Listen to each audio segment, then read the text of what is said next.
This year's election is going to be a little different. Instead of one election day, we now have a voting season. That special time of year when polls can open weeks before election day. When your mailbox can become a voting booth. When how you vote is just as important as who you vote for. And how, when, and where to cast your ballot depends on your state. 'Tis the season to be prepared. This year, plan your vote.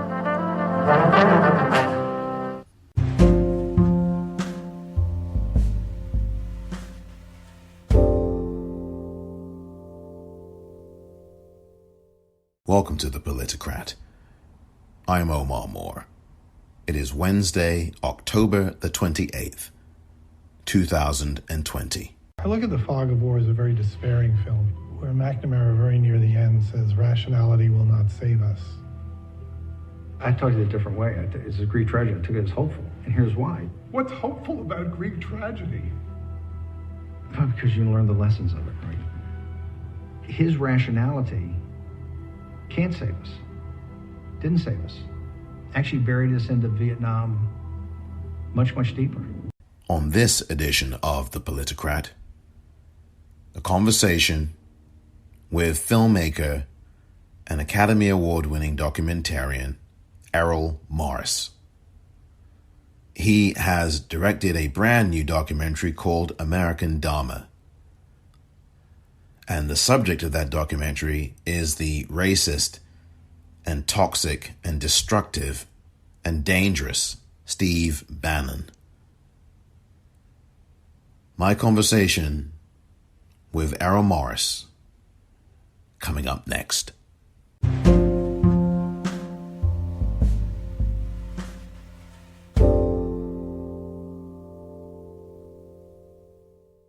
With me now on the Politicrat podcast is the Academy Award filmmaker, a winner of the Oscar for The Fog of War, a documentarian who's done some excellent documentaries, The Fog of War, The Thin Blue Line, Tabloid, Standard Operating Procedure, Fast, Cheap, and Out of Control.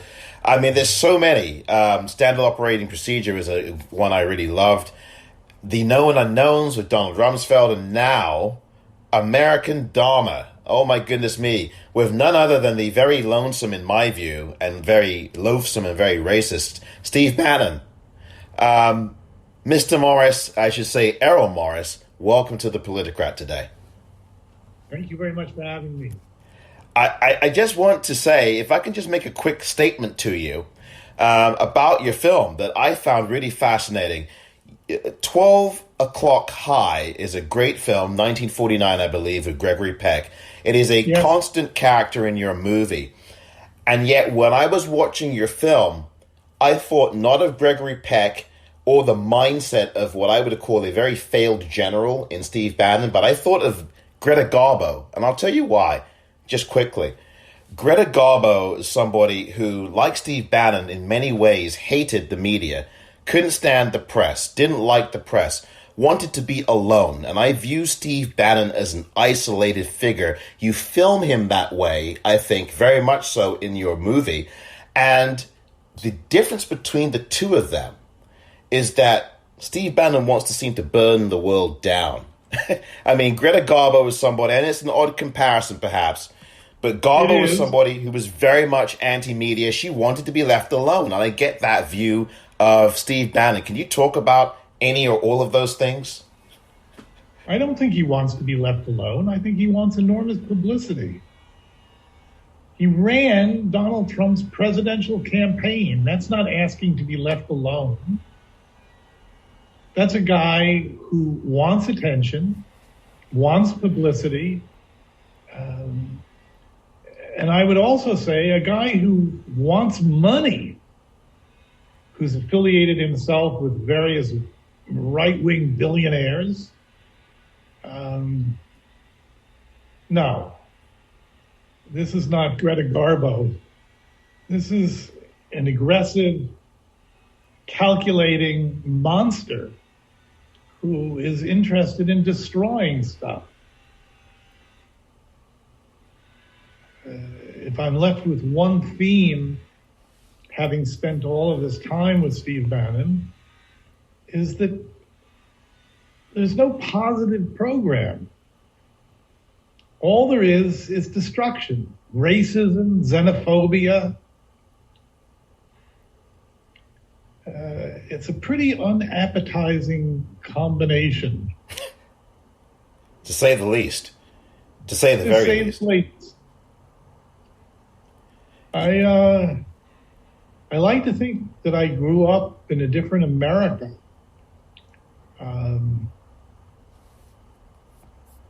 Yes, America is a racist country.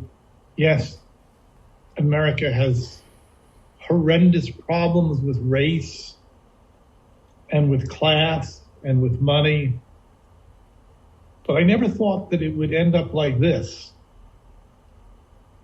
And so soon after a Barack Obama presidency. Who could have imagined this? No one could have imagined this. I certainly didn't. My conversation with Errol Morris, the Oscar-winning filmmaker and the director of the brand new documentary American Dharma, continues in just a moment.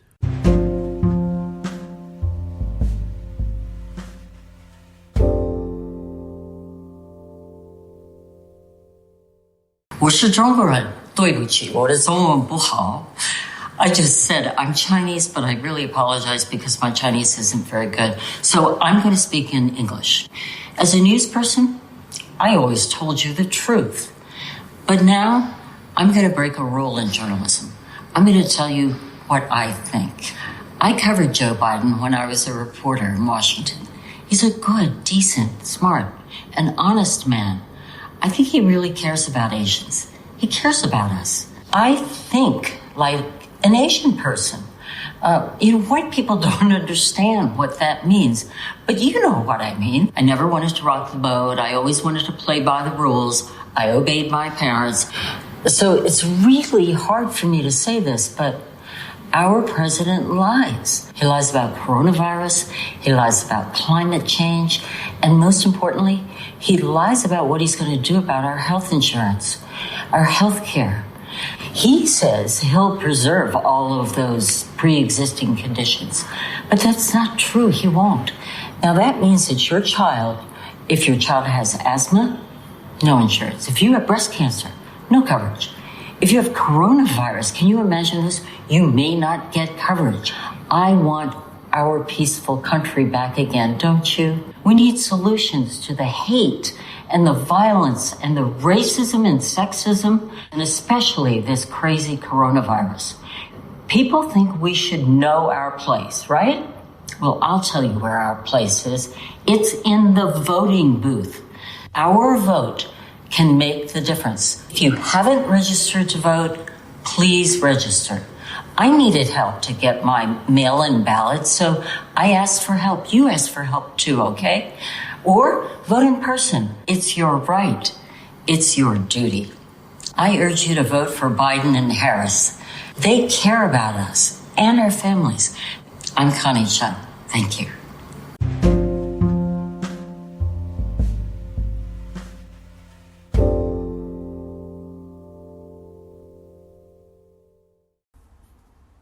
Now more of my conversation with Academy Award-winning documentary filmmaker Errol Morris, exactly where we left off.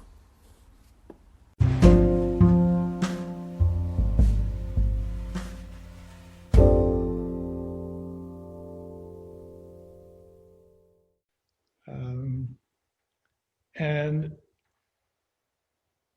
it will always be a central issue. How did this happen? How did we end up where we are today? I mean, it's okay. You can say things like, well, America has always been racist. America has always been xenophobic. But this goes beyond anything I've ever seen before. Bannon may not be solely responsible for it, but he certainly shares a role in having created this nightmare. I should correct myself, actually. I don't want to leave listeners with the impression that that Garbo is some kind of monster. She's not. I think what I should have been clearer about is the personality type in terms of, I think Bannon is an isolationist who wants that publicity, and he's done very destructive things in that process. So maybe I should have probably done a bit better with my description of that, because I don't want anybody being left with the impression that I'm comparing them, which is why analogies are so dangerous. But to answer something that you've just said, this to me has been a 50-year march, Errol, to this point. The 1970s, the Powell Memo, the returning of the corporate business to the center of government, and as you point out, these rich billionaires that Steve Bannon is, dancing around with, the dark money, has brought us, I think, to this place. And it did not just happen overnight, in my humble opinion. I think this has happened over at least the last 50 years, from Nixon to Reagan and onwards. And now we've logically, in quotes, come to this point. I think that's where we are now. I don't disagree. It's really hard to conjure with what's going on. Yes, history has antecedents. Where we are is a product of what has gone before. I found the 2016 election, I'm not alone in this regard, so strange, so peculiar. What do? Do you blame Hillary for not being a good enough candidate? Do you blame the strange happenstance of Hillary's emails and Weiner's dick pics? Comey flip-flopping on the issue of the meaning of the emails. I hate to say this, it's an embarrassment to say this, but it's still as much of a mystery to me as it is to a lot of other people.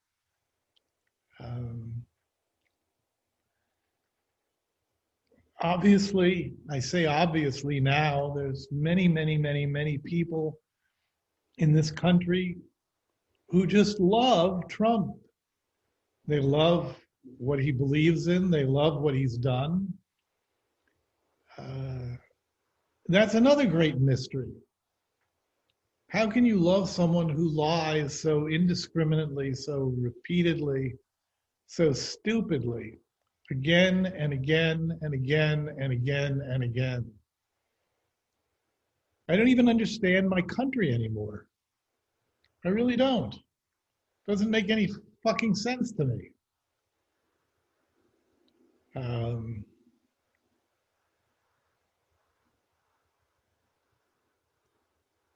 When I say to Bannon in the movie that he scares me, I'm scared of him, I'm scared of Trump. You betcha I'm scared.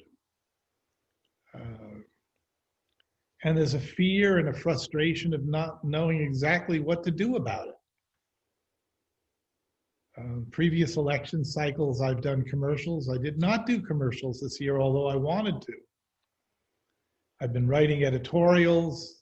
Is that enough? Probably not. The feeling of not having done enough.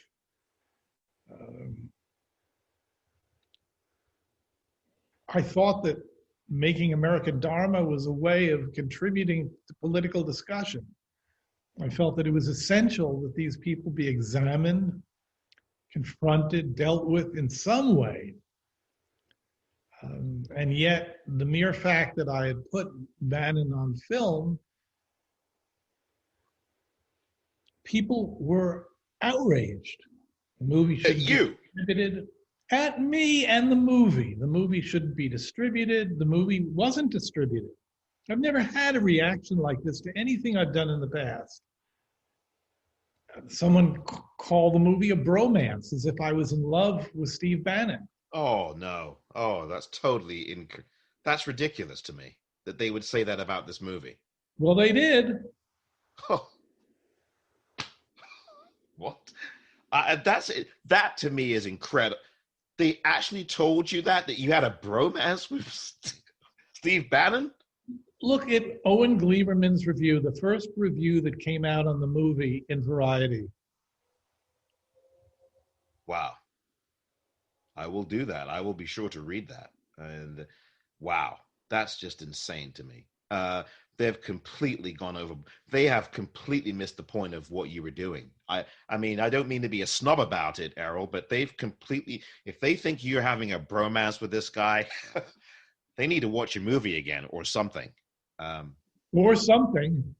I would check the or something box. This whole deplatforming idea, I hadn't thought about it for a while, but since I've been doing interviews today, I've thought about it again. And I've thought about how stupid it is. Deplatforming Bannon. Well, wait 1 second here.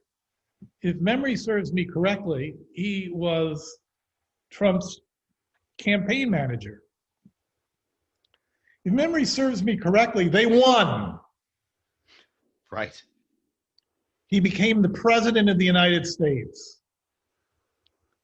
If you think somehow giving him a platform by making a movie about him is worse than what preceded it, it's nonsense talk. This is a guy that needs to be examined. He needs to be examined. His head needs to be examined. Our country's head needs to be examined. Definitely. This is a guy that has done unprecedented damage in this country, but also, as you know well, to democracies all over the planet. This guy is a destroyer. This guy is no populist, and you expose him. He is no populist. This guy was arrested for fraud 2 months ago. I mean, yeah. This guy is no populist, and he's doing untold damage to democracies all over this planet, and all over the planet. And the idea that, I mean, this guy is extremely dangerous. I'm thankful that you have put him on film, by the way. I will go on record to say that. Thank you so much. Yeah. God. And it's not over with. I mean, I wake up every morning. I get 3 papers delivered in the morning. I guess you'd call them fake news. I get the New York Times, I get the Boston Globe, and I get the Wall Street Journal. And I read them with horror. I can't believe it. Can't believe any of it. This is America. Kavanaugh's opinion to restrict the length of time Wisconsin has to tabulate its votes in the upcoming election. Disgraceful. It's all beyond disgraceful. It's crazy. It's really crazy. We live in a kind of Looney Tunes world. And regardless of the outcome of this election, the damage that these people have done to our country, to our democracy, is incalculable. And it's not just simply going to magically go away like lifting the acetate window on a magic slate. I don't want to say we're fucked, but things are not so good. Yeah, well, we're pretty damn close to being fucked if we're not. I mean, there's so much that needs to be done. And a few moments ago, Errol, you talked about the 2016 election, and you were unsure how to even quantify it. I mean, I call that, this is probably really trivializing, and it's dangerous to do this, a tabloid election. I mean, everything about that was some kind of crazy tabloid headline. And you did a film called Tabloid, different about the press and what you've done with media in your films. But this thing to me was a tabloid election. These headlines, you couldn't believe all of these things that were going on. The tape, the Access Hollywood tape comes out. Nobody cares, you know. Her emails, oh my gosh. And everybody has a conniption about her emails. And then Comey comes out, and you talk about him in American Dharma as well. He's featured. Comey comes out, 10, 11 days before the election? I mean, and that's just the tip of the iceberg. It's unbelievable.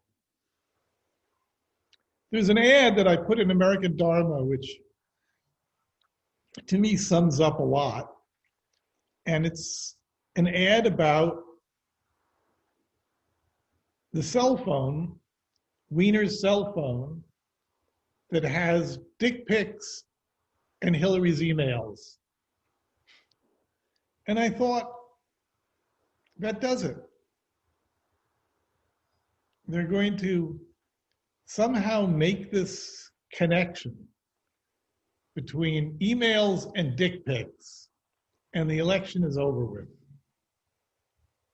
I don't know how to explain any of it, except to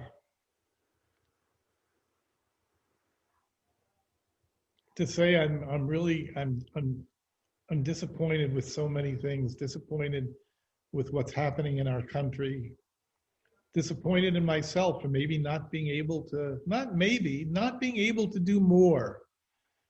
I think in my crazy way, I thought of making American Dharma was a way of doing something, of registering something about what was going on in the world.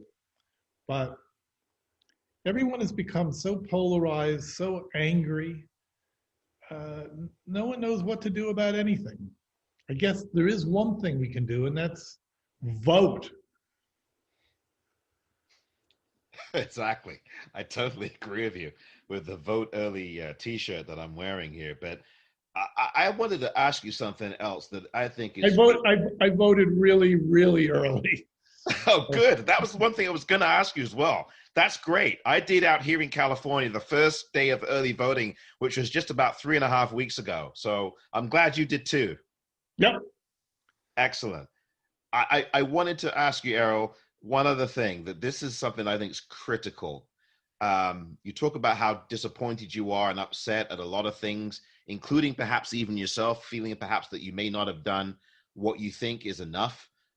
But I have to say that the corporate news media and its equivocation, its needing to report on quote unquote both sides, I think has a lot to do, or a part to do, with why there's this attack on truth. Obviously, the right wing has developed that, and social media has, but also the corporate news media in covering all of that have I think themselves not called it out enough. Now, I'm not saying that they have to bang their fists, but I think other people would have. I think Cronkite would have. I think Morrow probably would have, you know? What did I tweet recently? There are two sides to every story. There's truth and there's lies. And part of what we depend on our news media to do is to call out lies. But lies in this current world have taken on a kind of different, grisly meaning. I have an editorial that I just wrote for the Boston Globe that comes out, I think it comes out tomorrow, but it's printed in the paper on Sunday. And it really is about voting. And it's about lying, that I've come to realize with this growing sense of horror that Trump may not even be lying, that it could be worse than that he has not a clue of what's going on. And somehow in his strange brain, he believes that because he believes something, that makes it true. That is the craziest and most frightening thought of all. No, his inaugural crowd was smaller than Obama's by far. But the question for me is, what does Trump believe? What's in his sad, fucked up head? And I guess, this is my hunch, he actually believes his crowd is bigger. He believes whatever bullshit he wants to believe. He believes that the globe isn't warming. You know, he believes that America is imperiled by hordes crossing the Mexican border into our country. You know, he believes God knows what he believes about African American people. I hesitate even to think about it. Right. But it's nasty. It's a nasty world we're living in. I always think about this line from Richard Pryor, which I was moved by. He said something to the effect that think of how difficult it is to be alive. Think of how difficult it is to get through each fucking day. Think about how everything is so totally compromised in every respect. Think about all of that.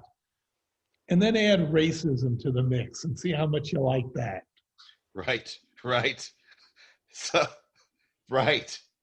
I mean, Richard Pryor was the master of getting a point across, to say the least. And I know you've only got a few more moments.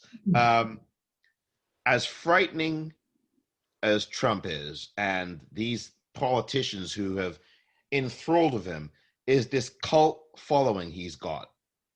Those folks are going to be around. I think it's properly called an amazing kind of weird cult of true believers. Death cult. I mean, you've got 228,000 people in this country who have died from coronavirus, and Donald Trump is responsible for that. I'm sorry. There's no question about that. And I've said a lot stronger than that on social media about him. He went to Bob Woodward. He told Bob Woodward that this thing was deadly in February.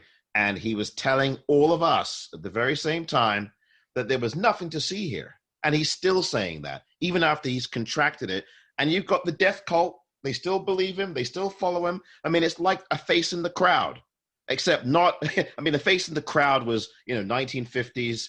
I like Andy Williams more than I like Trump. Yeah, right. Exactly. I know you're. Errol Morris, it's so terrific talking to you. I wish we could spend longer. I know you're a very busy man. I really want everybody, all of my listeners and viewers, to watch American Dharma, DHARMA. It's a very important documentary. It really is. And sit with it and watch it. There's a lot to digest. And Errol, do you have social media or a website that people can go to? I have a Twitter account. People can certainly go to that. And hopefully I get to make some more movies. Someone asked me, why do you make movies? I said, well, basically so you can make more movies. So hopefully I can go on with it all. Excellent. And I certainly hope so too. And a lot of listeners and fans hope likewise as well. Errol, thank you so much for joining me here today on the Politicrat podcast. It's really been a pleasure speaking to you, sir. Likewise. Thank you for having me. Pleasure. Thanks. Thank you. Take care now.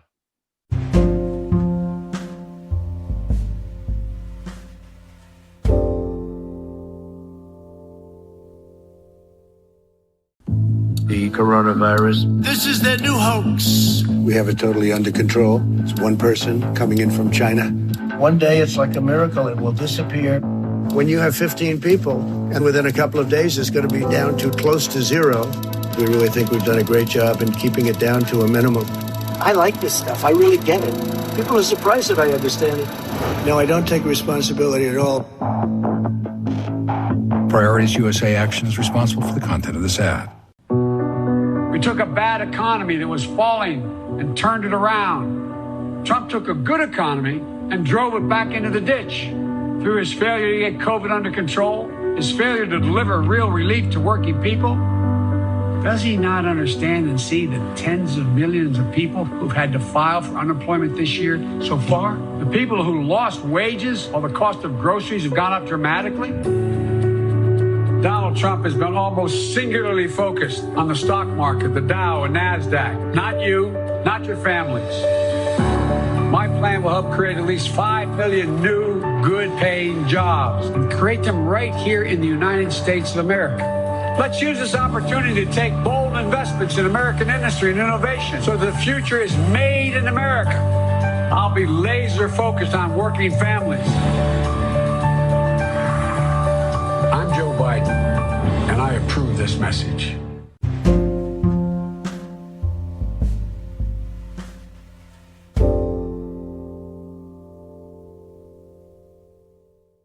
A special thank you once again to Errol Morris, the Academy Award-winning documentary filmmaker, for his time talking about his new film, his new documentary, American Dharma. It is available on streaming platforms, and I strongly recommend that you watch this film about someone who is terrifying and extremely destructive and dangerous, someone who is loathsome, and somebody who is extremely, extremely detrimental to our humanity. Steve Bannon. That is not any kind of overstatement. And it is important that this documentary was made because people really need to look at Steve Bannon a lot more closely than they have, and also look at the way he thinks about the world. This is a guy who, and I didn't mention this to Errol Morris at the time. I think Errol knows this. You know, this is a guy who espouses the language of the Turner Diaries, which is something that the Oklahoma City terrorist Timothy McVeigh espoused. You know, this is what Steve Bannon believes in.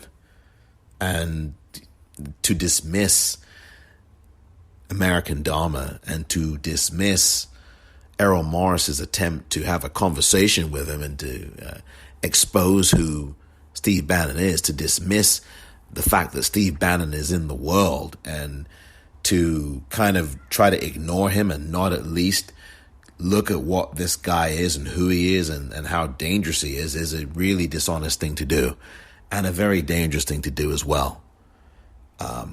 Do not attack the messenger. I mean, when I say the messenger, I'm talking about the chronicler. Do not attack the chronicler, Errol Morris. I mean, Errol Morris is putting on film a subject that some people might find difficult to stomach, quite frankly. The idea that he sits down with someone so terrifying may not sit well with a lot of you.